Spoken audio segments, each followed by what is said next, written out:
Հարգելի առաջնորդներ, կարևոր է, որ այսօրվա լայնամասշտաբ ձևաչափը աշխատում է եւ շնորհակալ եմ Հայաստանի վարչապետ պարոն Փաշինյանին հյուրընկալության եւ լավ կազմակերպման համար եւ իհարկե պետք է սրանից սկսեմ, որովհետեւ սա շատ կարևոր է։ Մենք մաղթում ենք Հայաստանին եւ Ադրբեջանին բացառապես խաղաղություն, որը իհարկե կայուն կլինի, համապարփակ կլինի, տևական կլինի եւ կայուն խաղաղություն կլինի։ Մենք մաղթում ենք ձեզ, պարոն վարչապետ, նախագահ Ալիև եւ երկուսիդ էլ մաղթում ենք սա երկու պետություններին։ Չափազանց մեծ թվով երկրներ այսօր ներկայացված եւ շատ կարեւոր է, որ Հայաստանը այսօր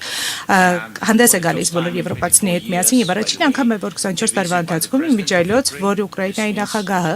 ներկայ այց է կատարում եւ սա իսկապես նշանակալի փաստ է, սա ցույց է տալիս մեր միասնականության մասշտաբը, նրանց ովքեր արժևորում են կյանքը։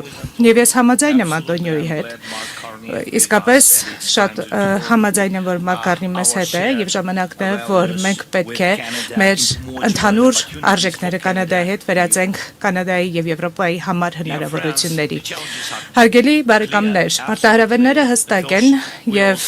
ակնհայտ է, մենք բոլորս տեսնում ենք, որ Իրանում պատերազմը շարունակում է դեռ չվճռված լինել եւ այն կարող է անկայունության պատճառ դառնալ տևականորեն եւ այն կարող է բարձրացնել կյանքի արժեքը բոլորի համար եւ առաջին հերթին մեր էներգետիկայի եւ անվտանգության համագործակցությունը պետք է իրական համագործակցության վրա հիմնված լինի եւ մենք պետք է կարողանանք օգնել միմյանց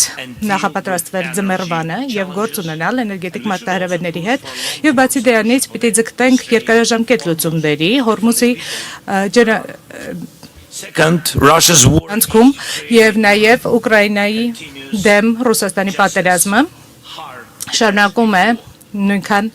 կատաղի լինել, որքան նախկինում։ Եվ այս ամառը լինելու է այն պահը, երբ Պուտինը պիտի որոշի, թե ինչ պիտի անի այնուհետ, այն պիտի ընդլայնի պատերազմը, թե պիտի անցում կատարի դիվանագիտության։ Եվ մենք պիտի մղենք նրան դեպի դիվանագիտություն։ Ռուսաստանը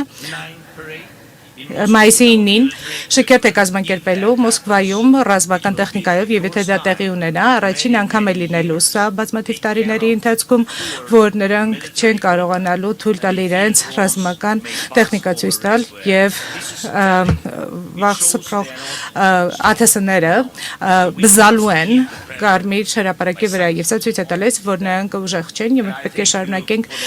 մեր պատժամիջոցները նրանց դեմ եւ 20-րդ փաթեթը պիտի առաջ մղենք եւ շնորհակալ եմ բոլոր առաջնորդներին Եվրամիության Անտոնիո Ուրսուլա շատ շնորհակալություն եւ հատկապես նրանց հատկապես այն պատժամիջոցները, որոնք միտված են ռուսական նավթին, ռազմարտունաբերությանը եւ ռուսական բանկերին։ Մենք պետք է շարունակենք այս ճնշումը, մենք պետք է մղենք Ռուսաստանին դեպի դիվանագիտություն եւ կխնդրեմ որ սրա կարևորությունը բոլորս